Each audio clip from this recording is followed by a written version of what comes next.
आप सभी भक्तों को जया एकादशी की हार्दिक शुभकामनाएं। आज आप सभी श्रवण करें एकादशी माता और तुलसी माता की महापुण्य फल देने वाली कथा। एकादशी माता की कथा प्राचीन समय की बात है। सतयुग में मुर नामक दानव रहता था। वह बड़ा ही अद्भुत, अत्यंत रौद्र तथा संपूर्ण देवताओं के लिए भयंकर था। उस काल रूपधारी दुरात्मा महासुर ने इंद्र को भी जीत लिया था। संपूर्ण देवता उससे परास्त होकर स्वर्ग से निकाले जा चुके थे और शंकित तथा भयभीत होकर पृथ्वी पर विचरा करते थे।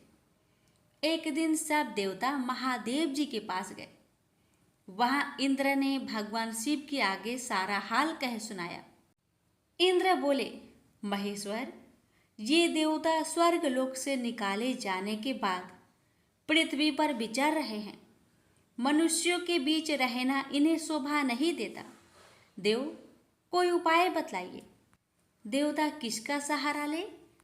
महादेव जी ने कहा, देवराज, जहाँ सबको शरण देने वाले, सबकी रक्षा में तत्पर रहने वाले जगत के स्वामी भगवान गरुड़ ध्वज विराजमान हैं, वहाँ जाओ। वे तुम लोगों की रक्षा करेंगे। महादेव जी की यह बात सुनकर परम बुद्धिमान देवराज इंद्र संपूर्ण देवताओं के साथ क्षीर सागर में गए, जहाँ भगवान गदाधर सो रहे थे। इंद्र ने हाथ जोड़कर उनकी स्तुति की। इंद्र बोले, देवेश्वर, आपको नमस्कार है। आप ही पति, आप ही मति, आप ही कर्ता और आप ही कारण हैं। आप ही सब लोगों के माता और आप ही इस जगत के पिता हैं।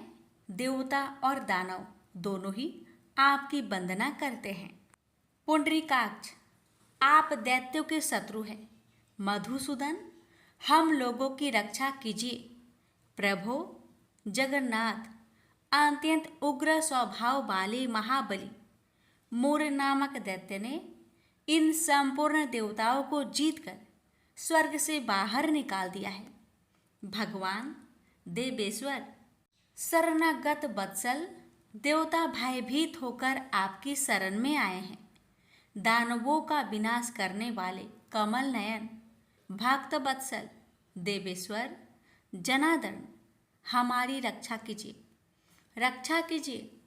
भगवान शरण में आए हुए देवताओं की सहायता कीजिए। इंद्र की बात सुनकर भगवान विष्णु बोले, देवराज, यह दानव कैसा है, उसका रूप और बल कैसा है तथा उस दुष्ट के रहने का स्थान कहाँ है? इंद्र बोले, देवेश्वर, पूर्व काल में ब्रह्मा जी के वंश में तालजंग नामक एक महान असुर उत्पन्न हुआ था, जो अत्यंत भयंकर था। उसका पुत्र मूर दानव के नाम से विख्यात है। वह भी अत्यंत उत्कट, महापराक्रमी और देवताओं के लिए भयंकर है। चंद्रावती नाम से प्रसिद्ध एक नगरी है, उसी में स्थान बनाकर वह निवास करता है। उस दैत्य ने समस्त देवताओं को परास्त करके उन्हें स्वर्ग लोक से बाहर कर दिया है। उसने एक दूसरे ही इंद्र को स्वर्ग के सिंहासन पर बैठाया है। अग्नि, चंद्रमा, सूर्य, वायु तथा वरुण भी उसने दूसरे ही बनाए हैं। जनार्दन, मैं सच्ची बात बता रहा हूँ, उसने सब कोई दूसरे ही कर लिए हैं। देवताओं को तो उसने उनके प्रत्येक स्थान से वंचित कर दिया है। इंद्र की यह बात सुनकर भगवान जनार्दन को बड़ा क्रोध आया। उन्होंने देवताओं को साथ लेकर चंद्रावती नगर में प्रवेश किया।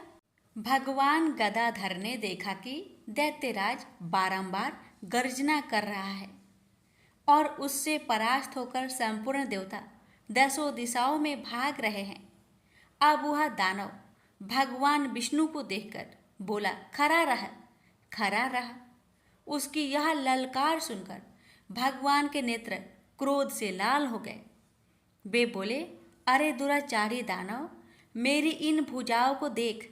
यह कहकर श्री विष्णु ने अपने दिव्य बाणों से सामने आए हुए दुष्ट दानव को मारना आरंभ किया। दानव भय से विहल हो उठे। पांडुनंदन तत्पश्चात श्री विष्णु ने दैत्य सेना पर चक्र का प्रहार किया। उससे छिन्न भिन्न होकर सैकड़ों योद्धा मौत के मुख में चले गए। इसके बाद भगवान मधुसूदन बद्रिका आश्रम को चले गए। वहां सिंहावती नाम की गुफा थी जो 12 योजन लंबी थी। उस गुफा में एक ही दरवाजा था। भगवान विष्णु उसी में सो गए। वह दानव मूर भगवान को मार डालने के उद्योग में उनके पीछे पीछे तो लगा ही था। अतः उसने भी उसी गुफा में प्रवेश किया। वहां भगवान को सोते देख उसे बड़ा हर्ष हुआ। उसने सोचा, यह दानों को भय देने वाला देवता है, अतः निसंदेह इसे मार डालूंगा। दानव के इस प्रकार विचार करते ही भगवान विष्णु के शरीर से एक कन्या प्रकट हुई जो बड़ी ही रूपवती, सौभाग्यशालिनी तथा दिव्य अस्त्र शस्त्रों से सुसज्जित थी। वह भगवान के तेज के अंश से उत्पन्न हुई थी। उसका बल और पराक्रम महान था। दानवराज मुर ने उस कन्या को देखा। कन्या ने युद्ध का विचार करके दानव के साथ युद्ध के लिए याचना की। युद्ध छिड़ गया। कन्या सब प्रकार की युद्ध कला में निपुण थी। वह मोर नामक महान असुर उसके हुक्कार मात्रा से राख का ढेर हो गया। दानव के मारे जाने पर भगवान जाग उठे। उन्होंने दानव को धरती पर इस प्रकार निष्प्राण पड़ा देखकर कन्या से पूछा, मेरा यह शत्रु अत्यंत उग्र और भयंकर था, किसने इसका वध किया है? कन्या बोली, स्वामिन, आपके ही प्रसाद से मैंने इस महादैत्य का वध किया है। श्री भगवान ने कहा, कल्याणी, तुम्हारे इस कर्म से तीनों लोकों के मुनि और देवता आनंदित हुए हैं। अतः तुम्हारे मन में जैसी इच्छा हो उसके अनुसार मुझसे कोई वर मांग लो। देव दुर्लभ होने पर भी वह वर मैं तुम्हें दूंगा, इसमें तनिक भी संदेह नहीं है। वह कन्या साक्षात एकादशी ही थी। उसने कहा, प्रभु, यदि आप प्रसन्न हैं तो मैं आपकी कृपा से सब तीर्थों में प्रधान, समस्त विघ्नों का नाश करने वाली तथा सब प्रकार की सिद्धि देने वाली देवी हूँ। जनार्दन, जो लोग आप में भक्ति रखते हुए मेरे दिन को उपवास करेंगे उन्हें सब प्रकार की सिद्धि प्राप्त हो। माधव, जो लोग उपवास, नक्त भोजन अथवा एक भुक्त करके मेरे व्रत का पालन करें उन्हें आप धन, धर्म और मोक्ष प्रदान कीजिए। श्री विष्णु बोले, कल्याणी, तुम जो कुछ कहती हो वह सब पूर्ण होगा। प्रेम से बोलिए, एकादशी माता की जय। तुलसी माता की कथा। एक बार माता लक्ष्मी भगवान विष्णु से पूछती है, हे स्वामी, तुलसी के पास दीपक जलाने का क्या महत्व है और रोज शाम को तुलसी के पास दिया क्यों जलाया जाता है? इससे मनुष्य को कौन सा फल प्राप्त होता है? तुलसी के पास दीपक जलाने की विधि क्या है तथा दीपक जलाते समय कौन से मंत्र का उच्चारण करना चाहिए? कृपया आप मुझे विस्तार से बतलाइए। तब भगवान विष्णु जी कहते हैं, हे देवी, आज आपने समस्त मानव जाति के कल्याण के लिए बहुत ही महत्वपूर्ण प्रश्न किया है। आपके इस प्रश्न का उत्तर देने से पूर्व मैं आपको एक प्राचीन कथा सुनाता हूं, जिससे आपको सभी प्रश्न के उत्तर मिल जाएंगे। इसलिए आप इस कथा को बड़े ही श्रद्धा प्रसन्नचित पूर्वक पूरा सुनिए। इस कथा को ध्यान से पूरा सुनने मात्र से ही मनुष्य को, भक्तों को 100 वर्षों तक तुलसी के पास दीपक जलाने का पुण्य प्राप्त हो जाता है। फिर माता लक्ष्मी कहती है, हे स्वामी, हे भगवान, मैं इस कथा को सुनने के लिए बड़ी उत्सुक हूं। कृपया आप इस कथा को सुनाना प्रारंभ कीजिए। तब भगवान विष्णु माता लक्ष्मी को वह कथा सुनाने लग जाते हैं कि हे देवी, पूर्व काल की बात है। दक्षिण दिशा में तुंगभद्रा नाम की एक बहुत बड़ी नदी है। इस नदी के किनारे पर हरिहरपुर नाम का एक अत्यंत सुंदर नगर बसा हुआ था। उसी नगर में काशी नाम के एक ब्राह्मण निवास करते थे। वे अत्यंत गुणवान, चरित्रवान, धर्म कार्य करने वाले तथा वेदों के मार्ग पर चलने वाले थे।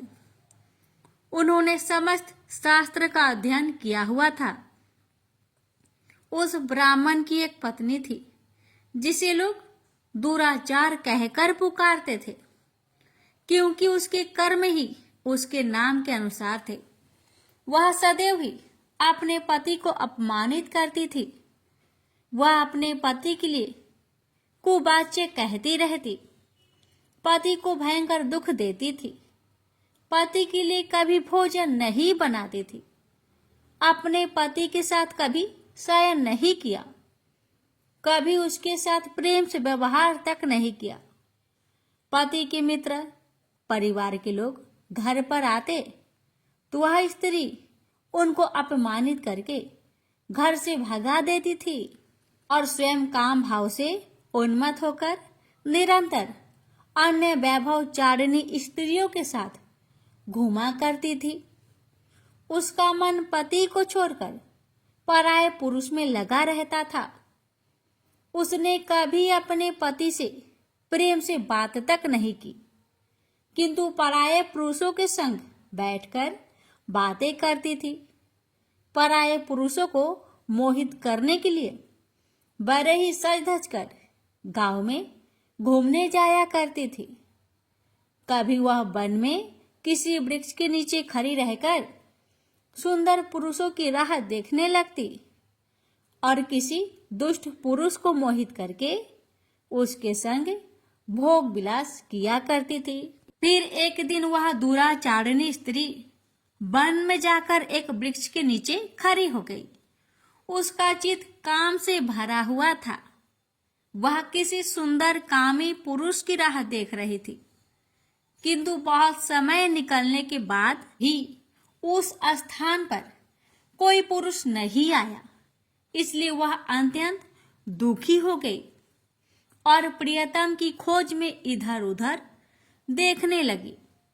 उस दिन उसका सारा परिश्रम व्यर्थ हो गया। वहां पर खड़ी होकर वह नाना प्रकार की बातें कहकर विलाप करने लगी। हाय, आज तो इस मार्ग से कोई भी सुंदर पुरुष नहीं आया। अब मैं कैसे अपने काम वासना को शांत करूं? क्या करूं? आज की रात कैसे बीतेगी?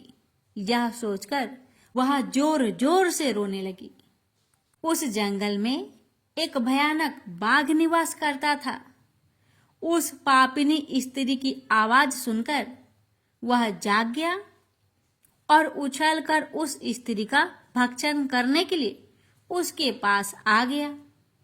उस भयंकर बाघ को देखकर उस स्त्री के पसीने छूटने लगे। वह थर थर कांपने लगी। वह स्त्री कुछ करती, इतने में ही उस बाघ ने अपने पंजे से उसे घायल कर दिया और वह स्त्री जमीन पर गिर पड़ी। जमीन पर गिरते ही वह स्त्री चिल्लाते हुए बोली, अरे बाघ, तू किस लिए यहाँ पर आया है? मुझे क्यों मार रहा है? मैं यहाँ पर अपने प्रियतम को खोज रही हूँ। तू मुझे छोड़ दे। मेरा भक्षण करके तुझे क्या मिलेगा? उस स्त्री की बात सुनकर वह भयानक बाघ क्षण भर के लिए रुक गया और हंसते हुए बोला, ए दुष्टा, आज विधाता ने मुझे मेरा ग्रास नियुक्त किया है। तुझ जैसी पापिनी स्त्रियों का भक्षण करना ही मेरा काम है, तभी मुझे इस शरीर से मुक्ति मिलेगी। बाघ की बात सुनकर वह स्त्री कहने लगी, हे बाघ, तुम कौन हो? मुझे सच सच बताओ, तुम्हें किस कारण से बाघ की योनि में जन्म लेना पड़ा और तुम मुझ जैसी स्त्रियों का भक्षण क्यों करते हो? पहले मुझे सारी बात बताओ और फिर मेरा भक्षण करो। फिर बाघ कहने लगा, हे पापिनी, मैं तुझे मेरे पूर्व जन्म का वृत्तांत सुनाता हूँ कि किस कारण मुझे बाघ बनना पड़ा। पूर्व काल में दक्षिण देश में एक नदी थी। उस नदी के तट पर एक नगरी बसी हुई थी। उस नगरी में मैं निवास करता था। मैं एक ब्राह्मण का पुत्र था और नदी किनारे बैठकर यज्ञ आदि कार्य किया करता था। मैंने उस जन्म में अनेक पापियों के लिए यज्ञ किया, उन पापियों के घर का भोजन किया। मैंने धन के लोभ से अनेक पापियों के लिए कार्य किए। जिन वस्तुओं का दान ब्राह्मण को नहीं लेना चाहिए, उन वस्तुओं का दान मैंने ग्रहण किया और दूसरों से धन लेता था, लेकिन कभी वापस नहीं करता था। इस प्रकार से पाप करते हुए मुझे बहुत साल बीत गए और मैं बूढ़ा हो गया। मेरे बाल दाढ़ी सब सफेद हो गए, आंखें सूज गई, मुंह के सारे दांत गिर गए, लेकिन फिर भी मेरी दान लेने की आदत नहीं छूटी और मैं पाप करता गया। फिर एक दिन मैं धन के लोभ से नदी किनारे गया और अन्य धूर्त ब्राह्मणों के साथ मिलकर हमने लोगों को ठगा। झूठे मंत्र का कथन बोलकर हमने बिना विधि विधान से किए ही देवी देवताओं का पूजन किया और बहुत सारा धन दान में ले लिया। फिर उसी स्थान पर एक बीमार कुत्ते ने मेरे पैर में काट लिया और मैं मूर्छित होकर गिर पड़ा। उसी क्षण मेरे प्राण भी चले गए। फिर यम के दूत उस स्थान पर प्रकट हुए और मुझे पकड़कर यमपुरी ले गए। वहां पर यमराज ने चित्रगुप्त से मेरे कर्मों का लेखा जोखा निकालने के लिए कहा। फिर चित्रगुप्त कहने लगे, हे धर्मराज, इस ब्राह्मण ने घोर पाप किए हैं। इसने दूसरे से झूठ कहकर धन लूटा है, विधि विधान से पूजा ना करके झूठ मंत्र बोलकर भगवान का अपमान किया है। इसलिए यह पापी ब्राह्मण केवल नरक ही जाने के योग्य है। फिर यमराज ने अपने दूतों को आदेश देकर मुझे नरक की अग्नि में डाल दिया। अनेक वर्षों तक नरक की सजा भोगने के बाद मुझे बाघ का शरीर प्राप्त हुआ और मैं इस दुर्गम वन में निवास करने लगा। मैं अपने पूर्व जन्म के पापों को याद करके कभी भी कोई भी महात्मा पुरुष या फिर साधु संत हो, सती स्त्रियों का मैं भक्षण नहीं करता हूँ। मैं केवल पापी, दुराचारिणी तथा उल्टा स्त्रियों का ही भक्षण करता हूँ, ताकि मुझे पाप से मुक्ति मिल जाए। इस प्रकार से उस बाघ ने अपने पूर्व जन्म का पूरा कथा उस पापिनी को सुना दिया और फिर उस स्त्री से कहने लगा, हे पापिनी, तेरे आचरण से तू उल्टा दिखाई पड़ती है। अपने पति को छोड़कर तू इस वन में अन्य पुरुष के साथ भोग विलास करने आई है, इसलिए आज तो तू मेरा ग्रास अवश्य बनेगी। इतना कहकर उस बाघ ने अपने तीक्ष्ण नाखून से उस पापिनी स्त्री के टुकड़े टुकड़े करके उसे खा लिया। फिर उस स्थान पर यम के दूत प्रकट हुए और उस पापिनी स्त्री को उठाकर यमपुरी ले गए। वहां पर उसे यमराज के सामने खड़ा किया गया। फिर चित्रगुप्त ने उस स्त्री का लेखा जोखा निकालते हुए यमराज जी से कहने लगे, हे धर्मराज, यह स्त्री तो अत्यंत पापिनी है। इसने घोर पाप किए हैं। इसने व्यभिचार किया है इसने अपनी पति की कभी सेवा नहीं की, अपने पति को भूलकर पराये पुरुषों के संग भोग विलास किया करती। उसके पाप को सुनकर यमराज जी ने उस स्त्री को अग्नि से भरे हुए कुंडों में डालने का आदेश दिया।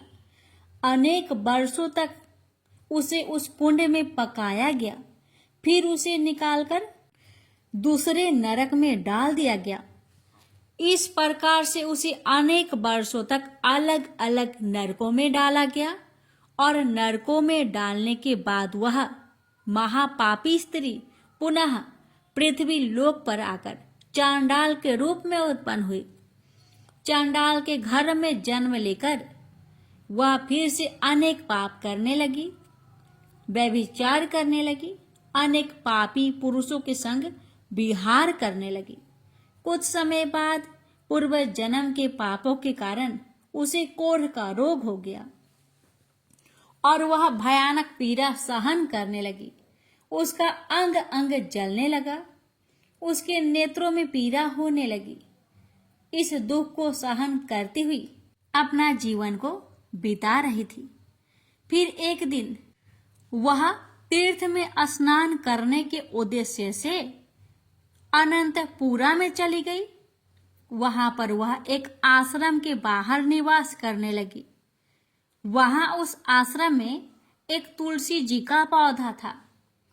अन्य स्त्रियों को वहां पर तुलसी जी के पास दीपक जलाते हुए देखकर उस महापापी स्त्री ने भी वही किया। उसने तुलसी जी के पौधे के पास जाकर एक घी का दीपक जला दिया। फिर उसी रात हृदयघात से उसकी मृत्यु हो गई और यमराज के दूत उसे लेने के लिए आ गए। जैसे ही यम के दूत उस पापी स्त्री को पास में बांध कर ले जाने लगे, वैसे ही भगवान विष्णु के दो पार्षद उस स्थान पर प्रकट हुए और उन्होंने उन दोनों को रोक लिया और कहने लगे, हे दूतों, इस स्त्री को तुम छोड़ दो, यह नरक जाने की योग्य नहीं है। तुम किसके आदेश से ऐसा अधर्म कर रहे हो? फिर यम के दूत कहने लगे, हे पार्षदों, हम यमराज के आदेश से इस पापी स्त्री को उठाकर ले जा रहे हैं, किंतु आप हमें किस कारण से रोक रहे हैं? यह स्त्री अत्यंत पापी है, महापापी है। इसने बहुत घोर पाप किए हैं, इसे नरक में जाने की आज्ञा मिली है। फिर पार्षद कहने लगे, हे दूतों, यह स्त्री तो विष्णु भगवान की भक्त है, यह नरक जाने की योग्य नहीं है। इसने शाम के समय तुलसी जी के पास दीपक जलाया है, इसी कारण से इसके समस्त पाप नष्ट हो गए हैं। इसलिए अब यह नरक जाने की योग्य नहीं है, यह स्वर्ग जाने की अधिकारी बन चुकी है। पार्षदों की बात सुनकर यमदूतों ने उस स्त्री को उस स्थान पर छोड़ दिया और यमलोक लौट गए। वहां जाकर उन्होंने यमराज को सारा वृत्तांत सुना दिया। फिर भगवान विष्णु के पार्षद उस स्त्री को दिव्य विमान पर बैठाकर स्वर्ग ले गए। भगवान विष्णु कहते हैं, हे देवी, इस प्रकार से तुलसी के पास दीपक जलाने मात्र से ही मनुष्य के सभी पाप नष्ट हो जाते हैं, सभी संकट कट जाते हैं। जो स्त्री नित्य शाम को तुलसी जी के पास दीपक जलाती है, वह सौभाग्यशाली बन जाती है। उसके पूर्व जन्मों के सभी पाप नष्ट हो जाते हैं, उसे सुख समृद्धि की प्राप्ति होती है। रोज तुलसी के पास दीपक जलाते समय इस मंत्र का उच्चारण करना चाहिए। ओम तुलसी देवे च विद्महे विष्णु प्रियाय च धीमहि तन्नो वृंदा प्रचोदया। इसका अर्थ है, विष्णु प्रिया तुलसी, मैं आपको नमन करती हूँ, आप मुझे उच्च बुद्धि दीजिए। हे वृंदा, आप मेरे मन को रोशन करें। भगवान विष्णु कहते हैं, हे देवी, हजारों अमृत के घरों से नहलाने पर भी श्री हरि विष्णु को उतनी तृप्ति नहीं होती जितनी कि वे मनुष्य के द्वारा तुलसी का एक पत्ता चढ़ाने से प्राप्त करते हैं। 10,000 गौदान से मानव को जो फल प्राप्त करता है वही फल तुलसी पत्र के दान से पा लेता है। जो मृत्यु के समय अपने मुख में तुलसी पत्र का जल पा जाता है वह संपूर्ण पापों से मुक्त होकर भगवान श्री हरि विष्णु के धाम को जाता है। हिंदू धर्म में तुलसी के पौधे का महत्व सबसे अधिक है। इसकी सबसे पहले पूजा भगवान विष्णु ने की थी। भगवान विष्णु कहते हैं, जिस प्रकार से देवी लक्ष्मी से बैकुंठ को ऐश्वर्य प्राप्त है उसी प्रकार से बैकुंठ में तुलसी के कारण ही पवित्रता प्राप्त है। पृथ्वी लोक पर जिस स्थान पर भी तुलसी का पौधा होगा उस स्थान पर कभी बुराई का वास नहीं होगा। ऐसा स्थान सबसे अधिक पवित्र होगा। इसी कारण से हमें हमारे घर में तुलसी का पौधा अवश्य लगाना चाहिए। इस प्रकार से भगवान विष्णु ने तुलसी के पास दिया जलाने का महत्व महिमा बताए। अगर कथा अच्छी लगे तो कमेंट बॉक्स में तुलसी महारानी की जय अवश्य लिखें और इस वीडियो को एक शेयर अवश्य करें। भगवान विष्णु आप सभी भक्तों की हर मनोकामना को पूर्ण करे। प्रेम से बोलिए जय श्री हरि।